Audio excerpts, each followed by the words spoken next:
Hello बच्चों, let's see the question. So the question says match the column 1 with column 2। सो यहाँ पे देखिए column 1 में ए बी सी डी हमको given है और कॉलम 2 में P Q R S given है। तो कॉलम 1 के ए बी सी डी के साथ हमको कॉलम 2 के P Q R S match करना है। कॉलम 1 में क्या है, ए में आपका है राउल्स लॉ, बी में आपका है हेनरीज लॉ, सी में आपका है ethyl alcohol plus water, D में आपका है बेंजीन प्लस टोल्यूइन। कॉलम 2 के पी में हमारे पास है effect of pressure on the solubility of gas in liquid. Option Q में आपका है P zero minus P S by P zero is equal to xb, that is mole fraction of the component b। r में आपका है ideal solution and s में आपका है एजिट्रोपिक mixture. So basically इस क्वेश्चन में आपका राउल्स लॉ, हेनरीज लॉ और जो सॉल्यूशन आइडियल सॉल्यूशन और एजिट्रोपिक मिक्सचर है इसके बेस के ऊपर डाटास गिवन है। कॉलम 1 और कॉलम 2 में हमको ये मैच करना है। तो देखिए सबसे पहले हम स्टार्ट करेंगे इस क्वेश्चन के की कॉन्सेप्ट से।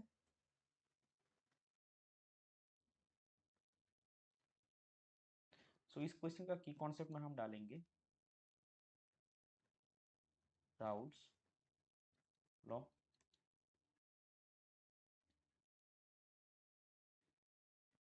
Henry's law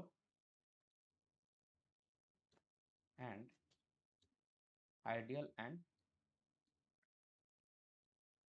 non ideal solution. और कॉलम 1 और कॉलम 2 को मैच करने के बाद हमको देखिए 1 2 3 4 में ऑप्शंस गिवन है। ये हमको जो है वो कॉलम इसके साथ मैच करना है। तो देखिए सबसे पहले हम स्टार्ट करेंगे कॉलम 1 के। ए में जो है हमारा Raoult's law.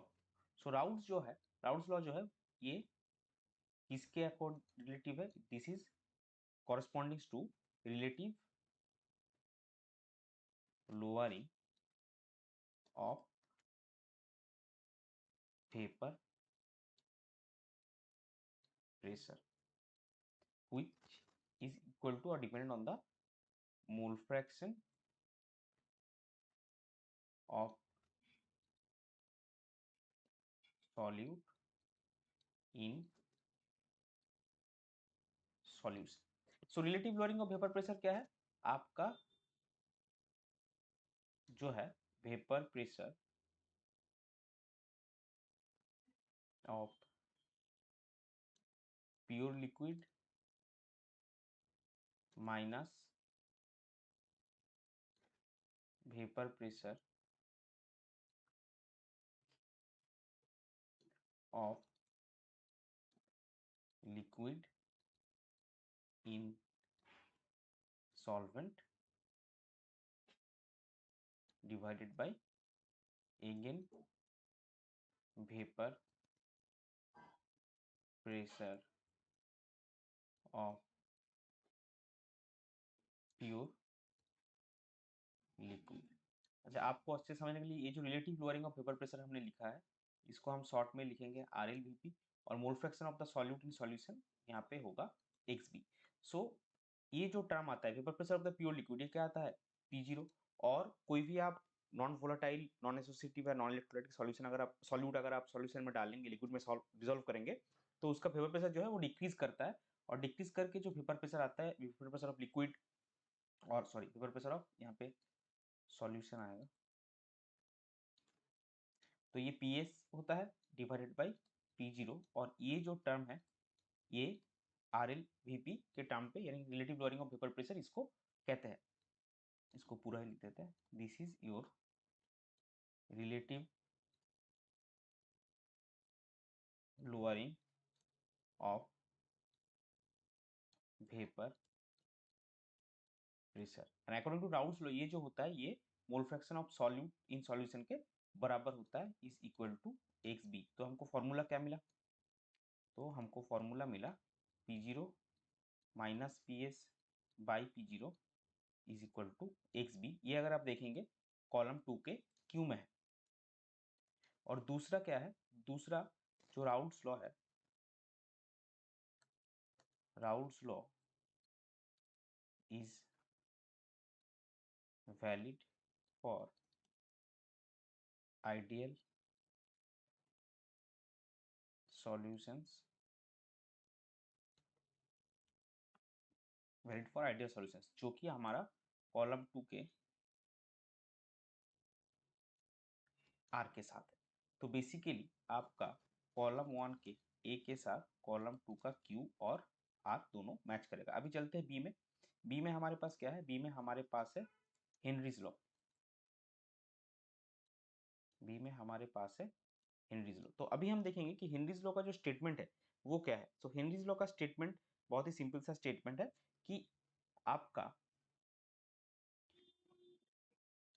The amount of gas that dissolved in a liquid is directly proportional to the partial pressure of that gas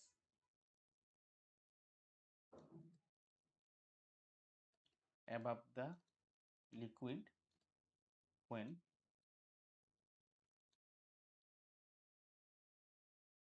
temperature is kept constant। तो इसका मतलब क्या है कि हेनरीज लॉ आपको क्या स्टेट करता है कि जो आपका इफेक्ट ऑफ प्रेशर का, अगर आप लिक्विड जो है, लिक्विड में गैस डिसॉल्व कर रहे हैं, तो लिक्विड के ऊपर गैस का जो प्रेशर होगा वो आपका उसके ऊपर जो कितना अमाउंट ऑफ गैस डिसॉल्व होगा वो डिपेंडेंट होगा। तो कॉलम 2 में देखिए क्या है, कॉलम 2 के पी में हमारे पास है effect of pressure on the solubility of gas in liquid। So it states effect of pressure on the solubility of gas, effect of pressure on the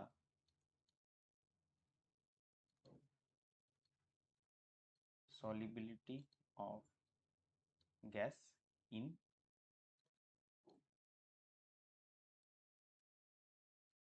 liquid। So column 1 के B के साथ आपका match करेगा column 2 का P. अभी सी में देखिए, सी में हमारे पास क्या है, इथाइल अल्कोहल प्लस वाटर। ये जो होता है ये एक नॉन आइडियल सॉल्यूशन है।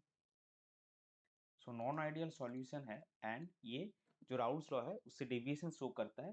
तो इसको हम एजियोट्रोपिक मिक्सचर बोलेंगे। सो कॉलम 1 के सी के साथ जो एजियोट्रोपिक मिक्सचर कॉलम 2 के एस में है, और लास्ट में बचा हुआ है हमारे डी में एक सॉल्यूशन जो है आपका बेंजीन और टोलुइन का सॉल्यूशन। ये आपका है आइडियल सॉल्यूशन, यानी कि डी के साथ आपका मैच करेगा आर। तो अभी आप समराइज अगर हम करेंगे तो ए के साथ क्या मैच कर रहा है, कॉलम 2 का क्यू और आर। बी के साथ मैच कर रहा है कॉलम 2 का पी। सी के साथ मैच कर रहा है एस एंड डी के साथ मैच कर रहा है कॉलम 2 का आर। और ये जो सीक्वेंस हमारे पास है ये आपका है इस क्वेश्चन में ऑप्शन 3 में। सो इस पर्टिकुलर क्वेश्चन के लिए आपका करेक्ट फाइनल आंसर हो जाएगा option 3। I hope you understood it well. Best of luck. Thank you.